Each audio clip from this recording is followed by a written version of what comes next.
BBC India बोल 15 मई शुक्रवार। मैं हूं मोहनलाल शर्मा। भारत में लॉकडाउन जारी है और जारी है लोगों की जिंदगी की जद्दोजहद भी। 50 दिन से ज्यादा का वक्त हर तरह का काम धंधा ठप। कोरोना संक्रमण की बढ़ती रफ्तार से जिंदगी की गाड़ी ही रुक गई। सड़कों पर पैदल वापस घरों की ओर लौटते मजदूरों की तस्वीरें और कहानियां विचलित करने वाली हैं। आज हम बात कर रहे हैं कि क्या मोदी सरकार का 20 लाख करोड़ रुपए का पैकेज प्रवासी मजदूरों, किसानों, कारोबारियों की मुश्किलों को कम कर पाएगा। रखिए अपनी बात, फोन करें 1811-7000 और 1800-102-7001 पर।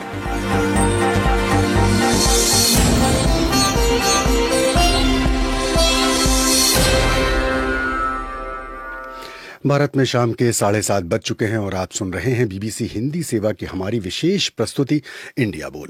तो स्वागत, अभिनंदन फेसबुक और यूट्यूब पर जुड़ रहे समस्त श्रोताओं का। सबसे पहले दुनिया की बड़ी खबरें।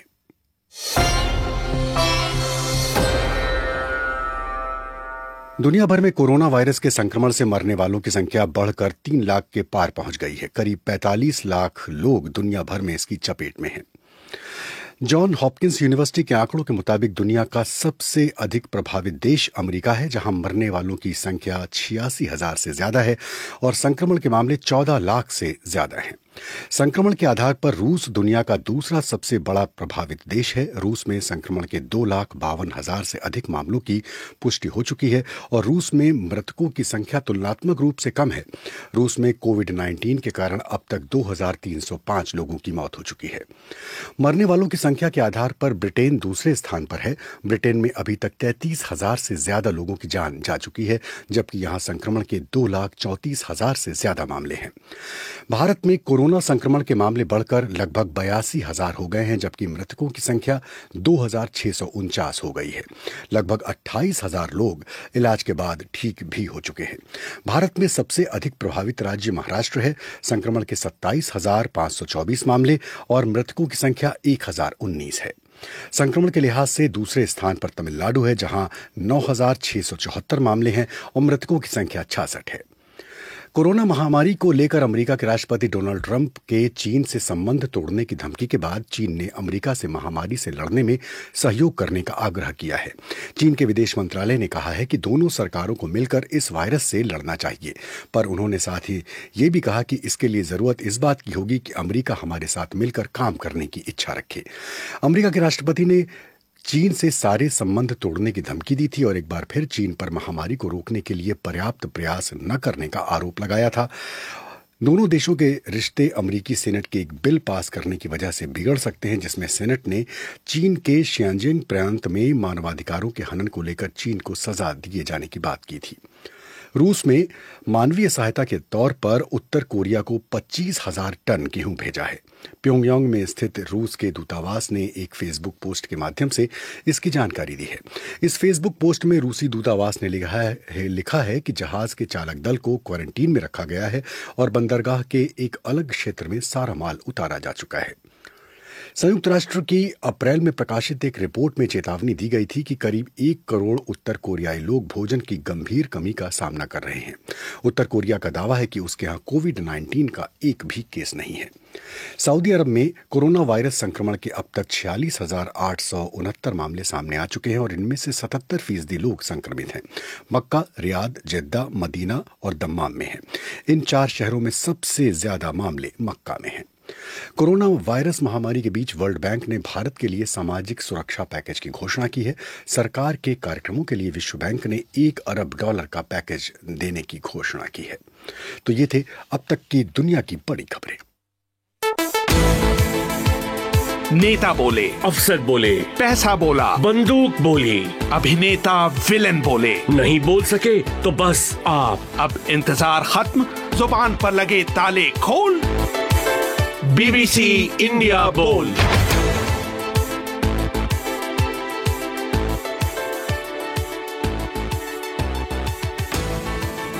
तो हमारी टेलीफोन लाइनें खुल चुकी हैं। नंबर एक बार फिर से आपके लिए दोहरा देता हूं, 1811-7000 और 1800-102-7001 पर मुफ्त फोन लगाएं और जुड़ जाएं, यानी कि शामिल हो जाएं बीबीसी इंडिया बोल में।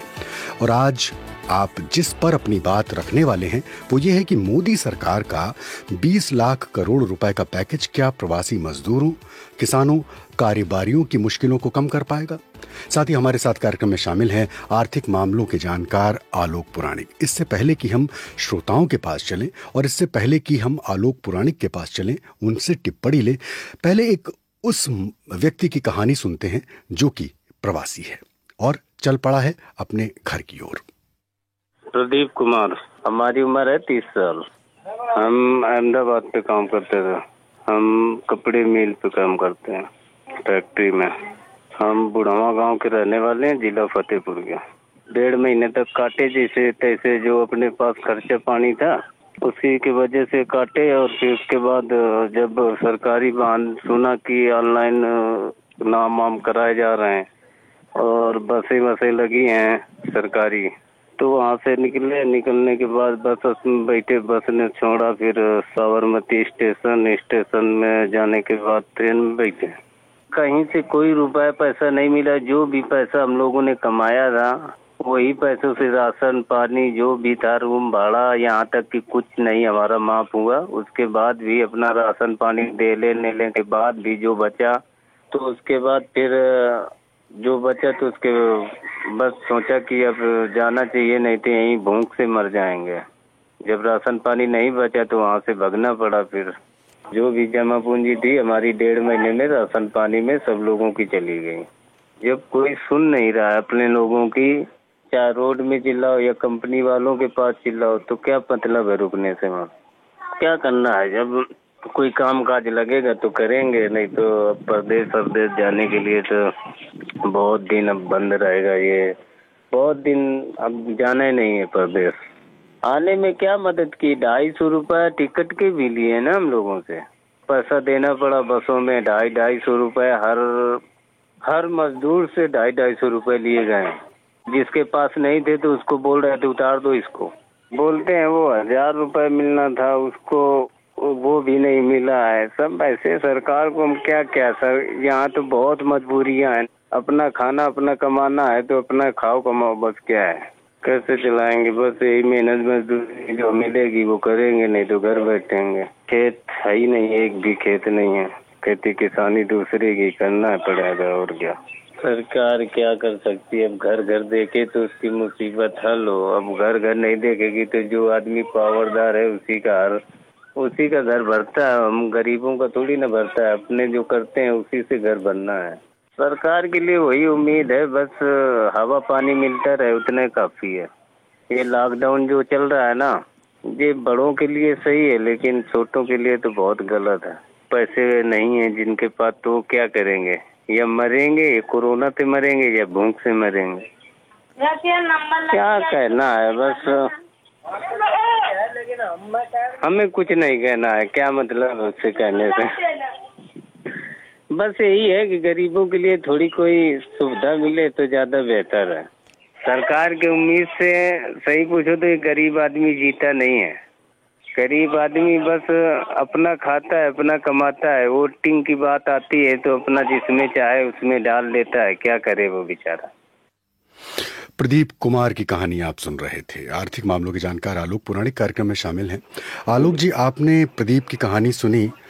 हवा पानी मिलती रहे यही बहुत बड़ी बात है। इस वाक्य में बहुत कुछ उन्होंने कह दिया जो कि उसका मर्म यह है कि इतनी यही चीज़ मिल जाए, इससे बड़ी और क्या हो सकती है। सरकार इनके लिए कुछ कर पाएगी या जो घोषणाएं की इस व्यक्ति तक या इस तरह के जो तमाम लोग हैं उस तक कुछ मदद पहुंचेगी?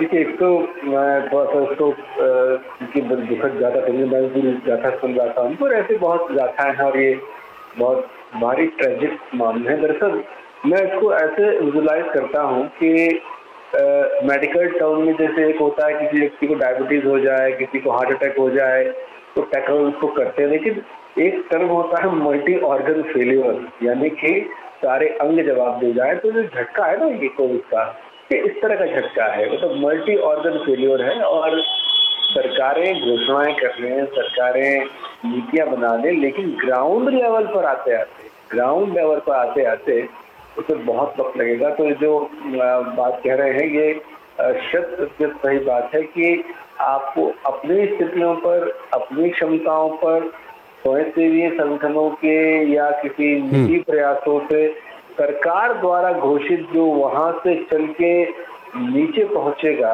उसमें मुझे लगता है वक्त है। और दूसरी बात कि समस्याएं की विभत्स है, इतनी भयावह है कि रिक्वायरमेंट 20,000 का है। आप अगर जनधन अकाउंट में जो महिलाओं के ट्रांसफर हुए 500 रुपए, तो 500 रुपए ठीक अमाउंट गया है, लेकिन अब वो रिक्वायरमेंट इतने बड़े हैं कि उसके ऊंट के मुंह में जीरे वाली बात है, ऊंट के मुंह में जीरे वाली बात। ये भयंकर संकट है। और दरअसल इससे राह पाना, था पाना बहुत बहुत चुनौतीपूर्ण कार्य, बहुत चुनौतीपूर्ण कार्य है। आलोक जी आपके पास वापस लौटेंगे, अपने श्रोता के पास चलते हैं। जी नाम बताएं और कहाँ से बोल रहे हैं? जी सर, मैं दिलीप कुमार वर्मा, एकैल बलिया, उत्तर प्रदेश से बोल रहा हूँ। जी सर, अभी जो सर बोल रहे थे कि मल्टी आर्गन फेल्योर, पहले तो हमको इसको सोचना चाहिए कि ये स्थिति आई क्यों। जो आज जो है मजदूरों के साथ हो रहा है, क्या मार्च के महीने में हम नहीं बुला सकते थे? क्या हमारा हेल्थ डिपार्टमेंट इसका अनुमान नहीं लगा सकता था कि यह बीमारी जो है कितनी गंभीर होगी? प्रधानमंत्री जी जो राहत पैकेज के नाम पे जो है अलग अलग डाटा दे करके दिग्भ्रमित कर रहे हैं, क्या वो देश के लिए कारगर है? क्या इन मुद्दों पे चर्चा हो सकती है? हमारी देश की मीडिया जो है क्या दिखा रही है? क्या ये भी बहस का मुद्दा कभी इस देश में बन सकता है कि हमको क्या दिखाना चाहिए?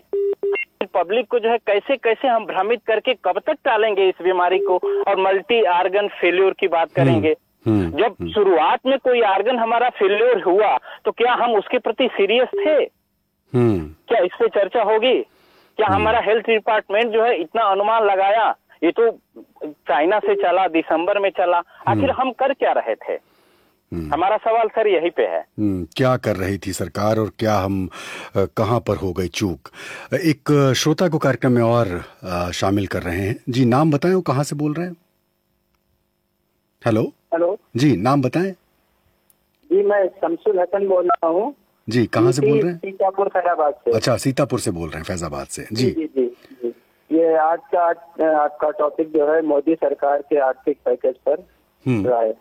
तो मेरी राय यह है कि बेशक मोदी सरकार ने एक अहम पैकेज का ऐलान किया है, घोषणा किया है, और ये मेरा मानना यह है कि सिर्फ केवल कागज पर घोषणा कर देने से कोई फायदा होने वाला नहीं। मोदी सरकार को ये बात भी सुनिश्चित करना चाहिए कि इसका लाभ, इसका फायदा आम जन तक पहुंच सके। मेरा कहना यह है कि इसको भी मोदी सरकार को सुनिश्चित करना चाहिए। मैं इस पैकेज का स्वागत करता हूं। अच्छा पैकेज है, उन्होंने जो भी क्या है। जी बहुत बहुत शुक्रिया। एक श्रोता को कार्यक्रम में और हम शामिल कर रहे हैं। जी नाम बताएं और कहां से बोल रहे हैं? जी सर। जी नमस्कार, क्या नाम है आपका? मेरा नाम मोहम्मद शफिया सर, जम्मू कश्मीर से बोल रहा हूँ, डिस्ट्रिक्ट पुंछ से सर। अच्छा, पिछले कार्यक्रम में भी आपका फोन लग गया था और इस कार्यक्रम में भी आप शामिल हैं। जी शफी साहब, रखें अपनी बात। सर देखो जी, जो जितने पैसे ये मजदूरों के लिए ये दे रहे हैं, इनके अकाउंट में डायरेक्ट पैसा जाना चाहिए। पैसा वो मिल सकता है, चाहे 10,000 है, चाहे 15, चाहे 20 है। साहब तो एक घर में अगर 5 आदमी बेरोजगार है, मजदूर है, गरीब है, उसके खाते में अगर 10-10 हजार रुपया डाला तो वो बन जाएगा 1 लाख। उनका 1 लाख से कुछ बन जाएगा। जैसे ये स्कीमें दड़ा रहे हैं, ये स्कीमें वो स्कीम गरीब तक पैसा नहीं पहुंच सकता। हमें पक्का पता, मैं सरपंच रहा हूँ, मैं फौज में रहा हूँ, जमीन पर पैसा नहीं आएगा, जो खा जाएंगे हड़प हो जाएगा। कभी पैसा स्कीमों से नहीं आता। नरेगा हमने देखी, मैं सरपंच रहा हूँ, मैंने तो इलाके की डीलिंग की हुई है। पैसा मजदूर को देना, डायरेक्ट उसके बैंक में जाए। पैसा मजदूर को देना हो तो डायरेक्ट इसके बैंक में जाए। आलोक जी, मैं वापस लौट रहा हूं आपके पास। आलोक जी देखिए, 2 बातें सामने आई। इन्होंने जो कश्मीर से हमारे श्रोता थे, इन्होंने कहा कि डायरेक्ट अगर बैंक में पैसा पहुंचता है तो इससे बढ़िया और कुछ नहीं हो सकता है, और ये खुद जो है वो सरपंच रहे हैं और चीज़ों को समझते हैं भली भांति। जो दूसरे सज्जन थे जो कि इससे पहले की बात कर रहे थे, वो कह रहे थे कि पैकेज तो ठीक है, पैकेज का उन्होंने स्वागत किया।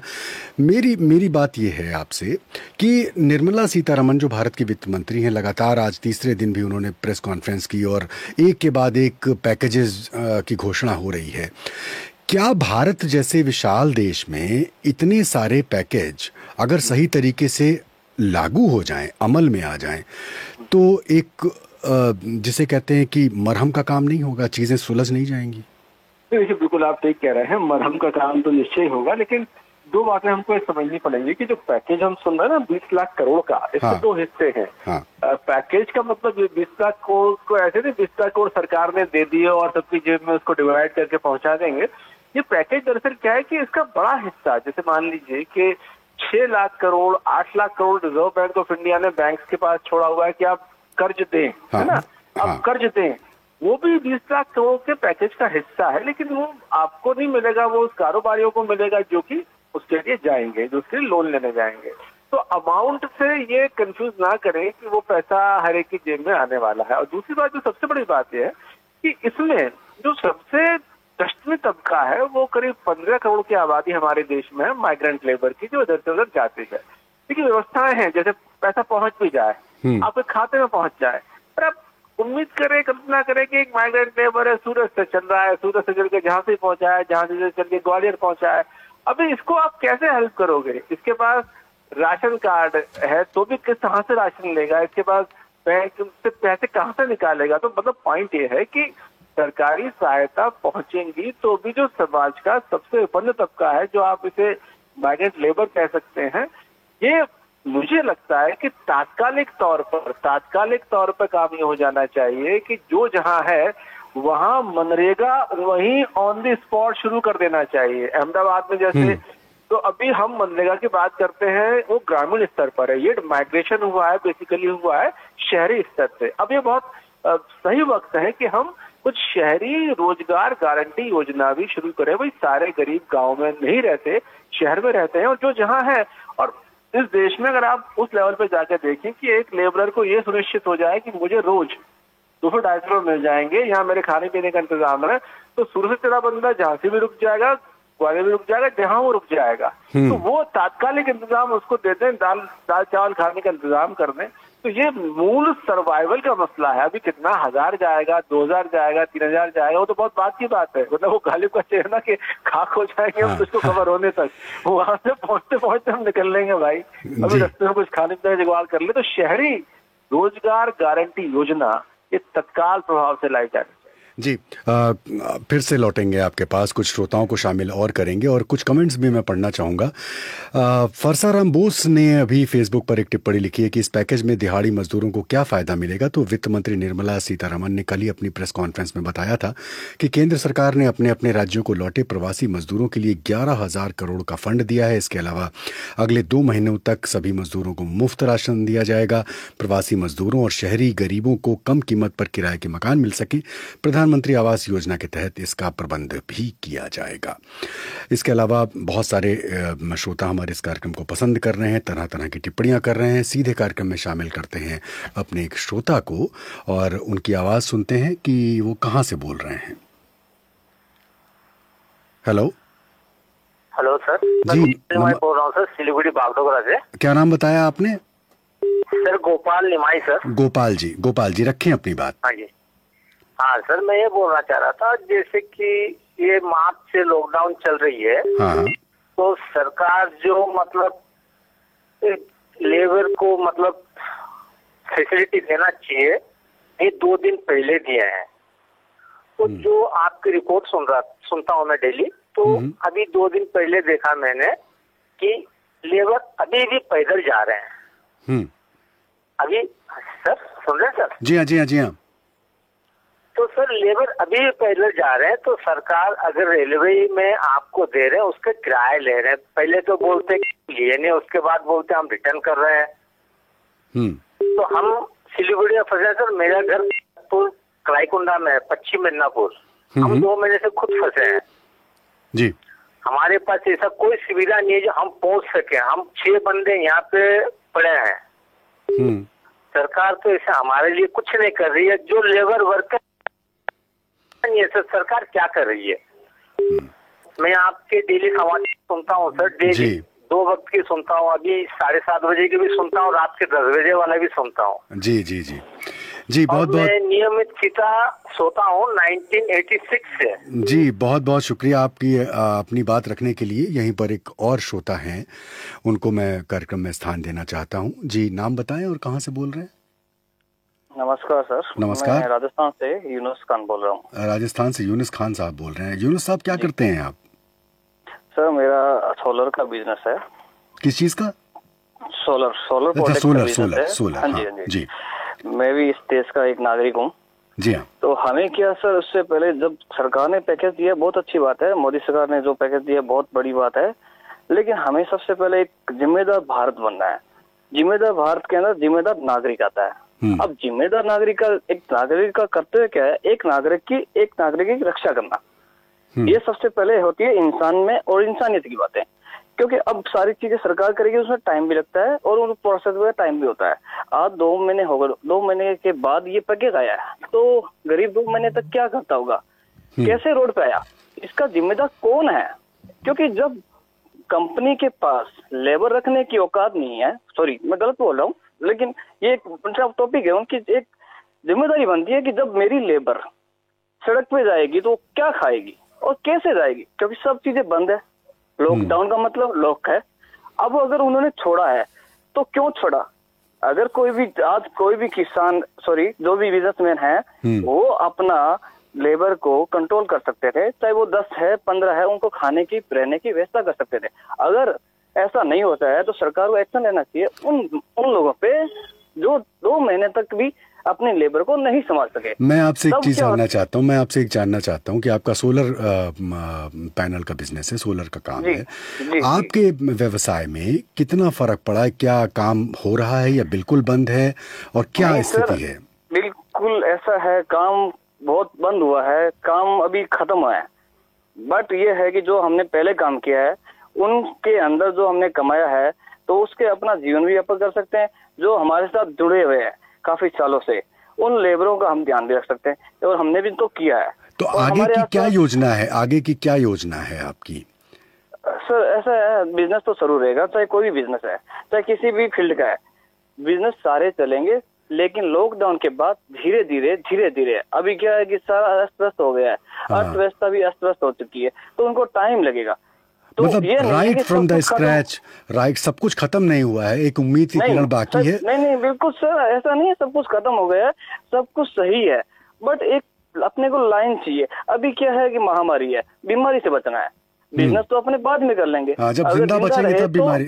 हाँ, जिंदा रहे तो बिजनेस है, जिंदा नहीं रहे तो बिजनेस नहीं है। तो सरकार को क्या है करना है, और जो फैक्ट्री है, मालिक है, बड़े उद्योगपति है, आज शहर से, गांव से शहर जा रहा है, क्यों जा रहा है? उनके पास पैसा है, वो कमाएंगे, फिर उनको मजदूर कर देंगे। लेकिन तो ये बात बिल्कुल सही है कि जो खासकर जो मजदूर हैं, किसान हैं, उनकी स्थितियां बहुत खराब हो गई हैं। जी बहुत बहुत शुक्रिया अपनी राय रखने के लिए, अपनी बात कहने के लिए। एक श्रोता को मैं और शामिल करना चाहता हूँ, उसके बाद आलोक पुराणिक के पास वापस चलेंगे। जी अपनी बात कहें आप। जी नाम बताएं। जी नमस्कार, कौन बोल रहे हैं?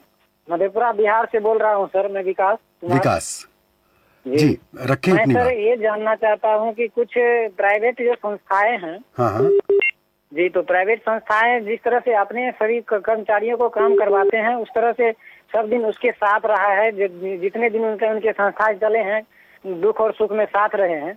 लेकिन इस दुख की घड़ी में वो संस्थाएं अपनी जिंदगी भर की कमाई हुई को कुछ अपने कर्मचारियों को नहीं दे सकते हैं इस संकट की स्थिति में। आप सही बात कह रहे हैं। जी, कुछ स्कूल है, प्राइवेट स्कूल से, हम स्कूल के मैं शिक्षक हूँ। हाँ। तो मधेपुरा के स्थानीय अखबार में कुछ स्कूल वालों ने अपना विज्ञापन छपवाया है कि हम स्कूल वाले असमर्थ हैं देने में। हाँ। तो क्या शिक्षक समर्थ हैं?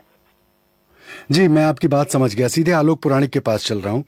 आलोक जी, जैसे ये हमारे श्रोता कह रहे हैं कि भाई जीवन भर जब सुख दुख एक साथ लोग बांटते हैं, तो जब आपने कमाया तब तो उसको बांटा नहीं आपने, अब जब दुख का टाइम आया तो आप लोगों को नौकरी से निकाल रहे हैं।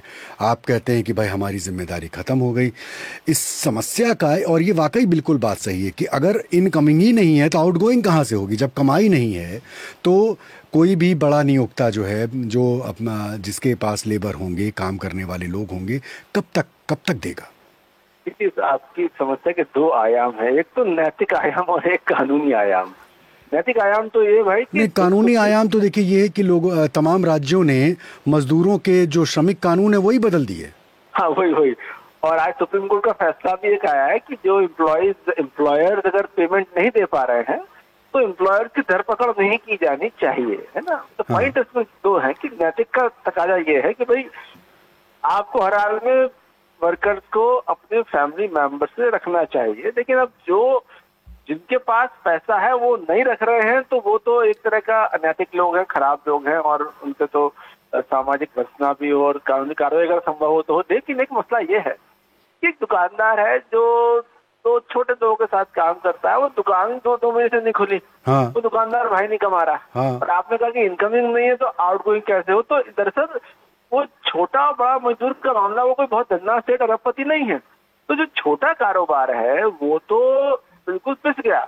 अब जैसे रिलायंस में मुकेश अंबानी ने कहा मैं अपनी सैलरी कम कर लूंगा और एम्प्लॉय की सैलरी कम कर लूंगा, चलो वही सर्वाइवल का मसला नहीं है, 1 लाख कमा रहे तो 75,000 कमा लेंगे। केंद्र सरकार ने कहा कि हम आगे डीए नहीं देंगे, कोई बात नहीं, चलो डीए नहीं देगा तो भी खाना पीना खा लेंगे।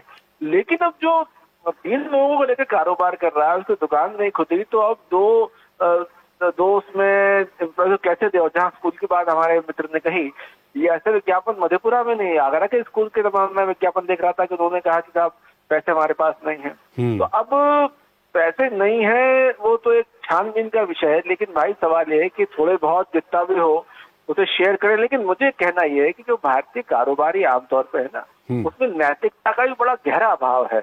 हड्डी में रकम होने के बावजूद वो शेयर नहीं करना चाहता। ये वो शेयर नहीं करना चाहते, नैतिकता का तकादा भी है। वो उसको शेयर नहीं करना चाहते, ये बड़ी विषम समस्या है। जी, एक श्रोता को शामिल करना चाहूंगा और संभवतः ये आखिरी श्रोता होंगे हमारे इस कार्यक्रम के। जी, नाम बताएं और कहाँ से बोल रहे हैं? नमस्कार सर, मैं शैलेंद्र कुमार सुमन बोल रहा हूँ। शैलेंद्र जी, स्वागत है आपका कार्यक्रम में। मोहनलाल जी सर नमस्कार, और आलोक सर जी नमस्कार आपको भी जी। सर मैं ये जानना चाह रहा था कि जैसे सर प्रधानमंत्री जी ने इतना 20 लाख करोड़ का जो पैकेज अनाउंस किया है, मैं उसका स्वागत करता हूँ, लेकिन ऐसा मेरे को जैसे लग रहा है कि बिहार में भी ऐसे ही कुछ पैकेज का अनाउंस हुआ था, लेकिन अभी तक नीतीश कुमार ने इस पे कभी इस पे उठाते रहे, या शायद ऐसा हो सकता है कि ये भी 20 लाख करोड़ का जो पैकेज है वो किसी को हेल्प मिल सकता है। जी, और जी। सर मैं ये कहना चाह रहा था कि सर जब ये पैकेज इतने दिन के बाद अनाउंस हुआ है, क्या इससे हट के यदि जितने भी मजदूर अभी पैदल चलते हैं इसमें लगा के सारे मजदूर को घर वापस कर देते तो ये सही नहीं होता? जी, बहुत बहुत शुक्रिया अपनी बात रखने के लिए। एक श्रोता को और शामिल करना चाहूंगा। जी, नाम बताएं और कहाँ से बोल रहे हैं? सर मेरा नाम देवेंद्र त्रिवेदी है और मैं राजस्थान के नागौर जिले से बोल रहा हूँ। देवेंद्र जी, स्वागत है आपका कार्यक्रम में, अपनी बात कहें। सर मैं आपके कार्यक्रम के हवाले से यही कहना चाहता हूँ कि पब्लिक को, जो आपने इंडिया बोल के नाम से बात चलाई है, इसमें पब्लिक को खुल करके बोलना चाहिए और आपसे थोड़ी इंस्पायर होकर के जो लोकल मीडियाज होते हैं, छोटे मोटे अखबार होते हैं या राज्य स्तर पे होते हैं या हमारे भारत के स्तर पर है, उन्हें भी चाहिए कि वो पब्लिक के सामने जाएं। और ये केवल इस कोरोना काल में नहीं बल्कि जो हमारे नॉर्मल डेज होते हैं उस समय भी चाहिए कि रिपोर्टर हर एक चीज को दिखाए। सर मैं यहाँ नागौर जिले में हूँ तो ग्रामीण इलाका है ये, although this is headquarter but it looks like just a small village. तो यहाँ हम देखते हैं कि रूटीन में भी आप देखोगे सर, फैमिली सर पे बोझा उठाए 20 किलोमीटर दूर अपने चल जाती है, लेकिन उससे कोई हाईलाइट नहीं करता। But at this particular time every channel is ready for this कि देखो ये हो रहा है। तो मैं आपके इस प्रोग्राम से बड़ा थोड़ा हुआ अब तक दिल में खुश कि चलो कहीं तो आवाज देने का एक मौका मिला, अपने कोई बात रखने का। जी, तो मैं यही चाहूंगा कि आपसे प्रेरित होकर के दूसरे भी लोग इसको, और पब्लिक को चाहिए कि हर जगह बोलो, जहाँ गवर्नमेंट अच्छा करती है अच्छा वहाँ भी बोलो, और जहाँ चूकती है वहाँ पर भी बोलो। वरना आप मौके पे बोलोगे ना तो आपकी हालत ऐसी होगी जैसे प्रोफेसर मैक्सी ने कहा था एक जगह पर कि आपकी बिना राय जाने ही आपको एक पखवाड़े का मान लिया जाएगा। If you speak against government then you will be called BJP. कि यार राजस्थान में तो कांग्रेस है और सरकार के खिलाफ बोल रहा तो बीजेपी का होगा, और बीजेपी के गुण गा दिए कहेंगे अरे